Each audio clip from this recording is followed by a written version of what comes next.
Halo Sobat SAC, kembali lagi bersama saya Randy. Di video tutorial kali ini, saya akan menjelaskan tentang bagaimana cara kita pengisian format Chatafocon di format Accurate Online. Namun sebelum saya jelaskan lebih detail di sini, kita akan bumper terlebih dahulu ya.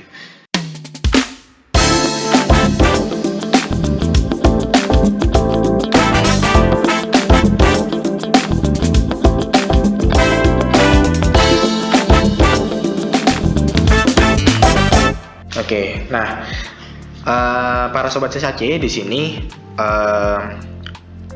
dalam setup database di awal, yaitu pastinya kita harus menginput Chatafocon terlebih dahulu.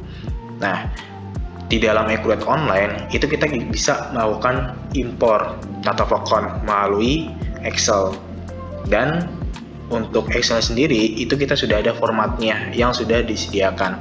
Nah, di sini mungkin saya akan menjelaskan lebih detail cara pengisian di format Excel pada Chatafocon, yang dimana mungkin memang di sini kita ataupun para sobat SAC ketika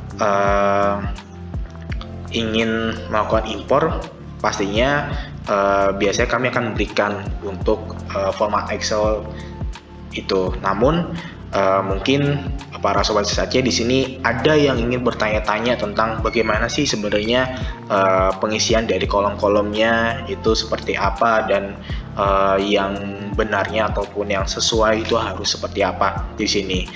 Walaupun memang di dalam format Excel tersebut itu sudah ada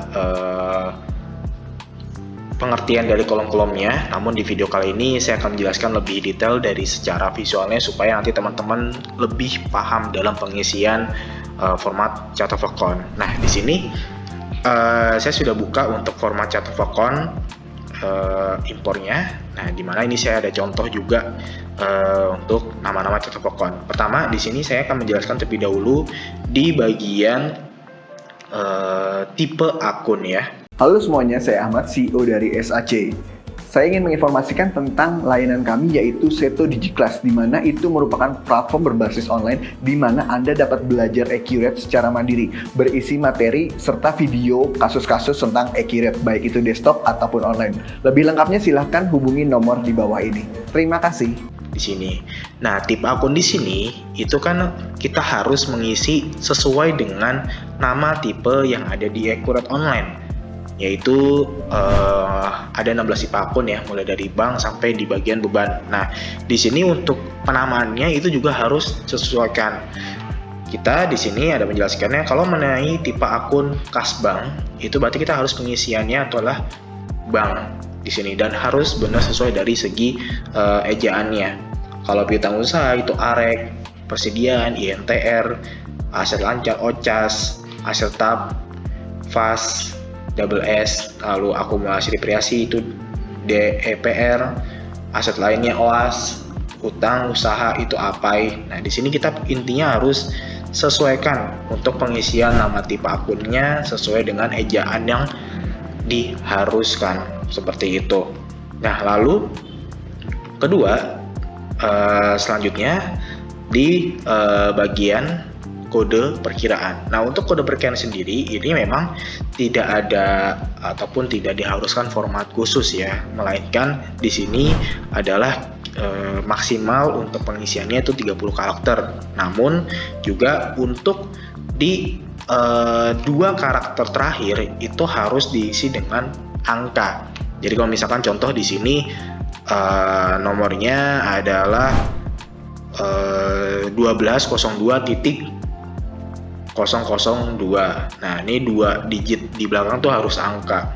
Jadi, nah, kalaupun mau diisi dengan karakter huruf di kode perkiraan, apakah bisa? Itu bisa. Namun, baik lagi di 2 karakter ataupun di 2 digit terakhir itu harus diisi dengan angka. Seperti itu.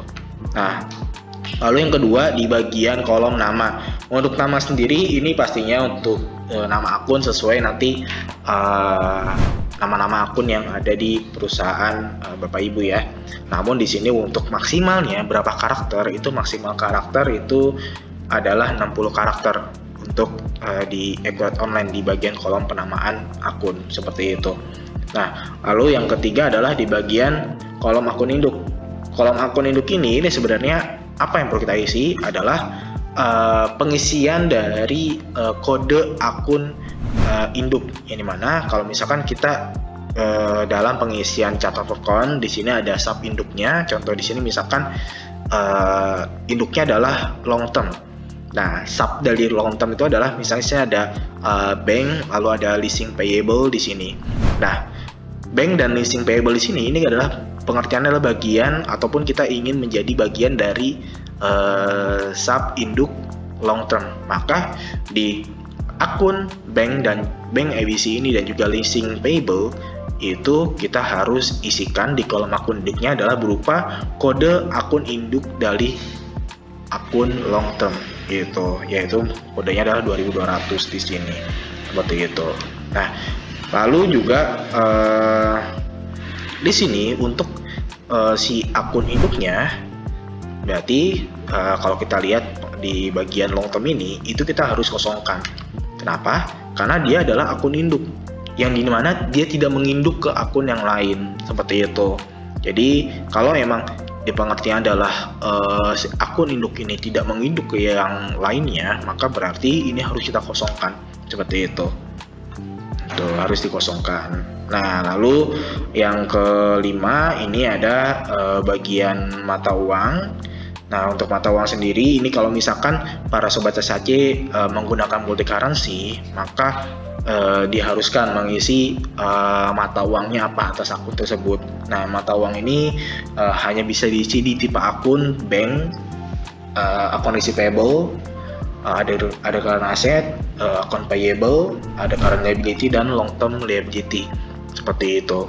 Dan juga di sini pastinya harus diisikan sesuai dengan mata uang yang kita gunakan seperti itu.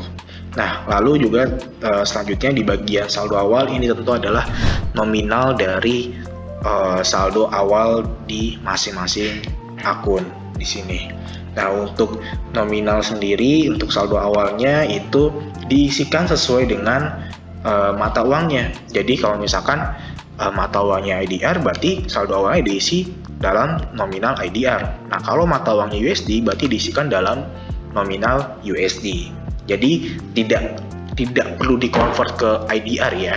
Jadi sesuai dengan mata uangnya gitu. Kalau misalkan di sini contohnya adalah bank USD atau petty cash USD, berarti di sini nominal saldo awalnya diisikan adalah dalam bentuk USD gitu.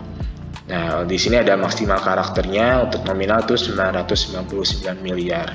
Nah, lalu di bagian selanjutnya kolom kurs saldo ini diisikan nilai kursnya. Kalau atas nama akun mata uang asing di sini. Contohnya ini tadi petty cash USD. Ini kan saldo awalnya kita isikan dalam bentuk USD. Nah, di bagian kolom kurs saldo itu kita isikan kursnya berapa. Gitu. Kursnya 13.500.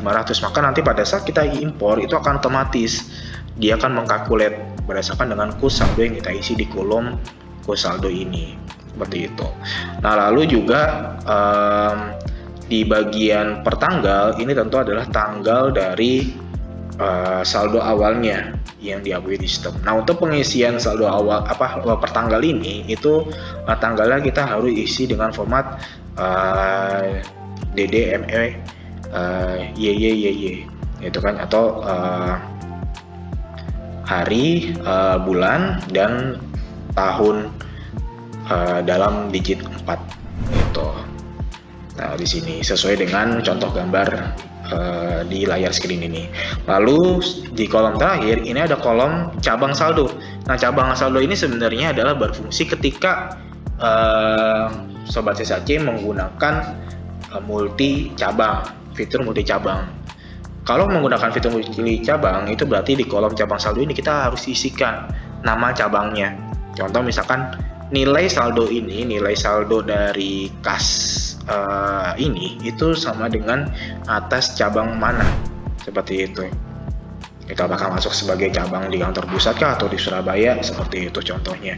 Namun kalau misalkan para sobat SHC tidak menggunakan multi cabang, itu diabaikan saja gitu, tidak wajib diisi untuk kolom cabang saldonya, seperti itu.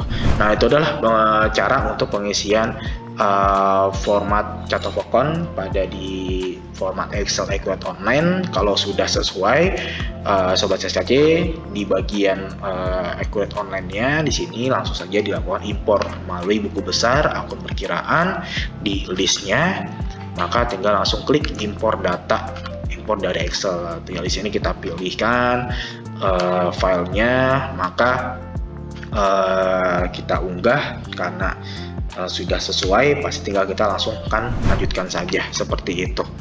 Nah, jadi seperti itulah untuk video kali ini mengenai cara pengisian format Excel untuk chart of account pada Accurate Online. Semoga ini bisa bermanfaat buat para sobat SHC, dan pastinya silahkan like serta share sebanyak-banyaknya. Serta kalau misalkan ada saran ataupun masukan mengenai video tutorial apa nih yang pengen kita buat, silahkan komen di bawah ini. Dan juga kalau misalkan belum subscribe, silahkan subscribe channel kita. Saya Randy, sampai jumpa di video tutorial lainnya. Bye-bye. Halo semuanya, saya Ahmad, CEO dari SAC. Saya ingin menginformasikan tentang layanan kami yaitu Seto DigiClass, di mana itu merupakan platform berbasis online di mana Anda dapat belajar Accurate secara mandiri, berisi materi serta video kasus-kasus tentang Accurate, baik itu desktop ataupun online. Lebih lengkapnya silahkan hubungi nomor di bawah ini. Terima kasih.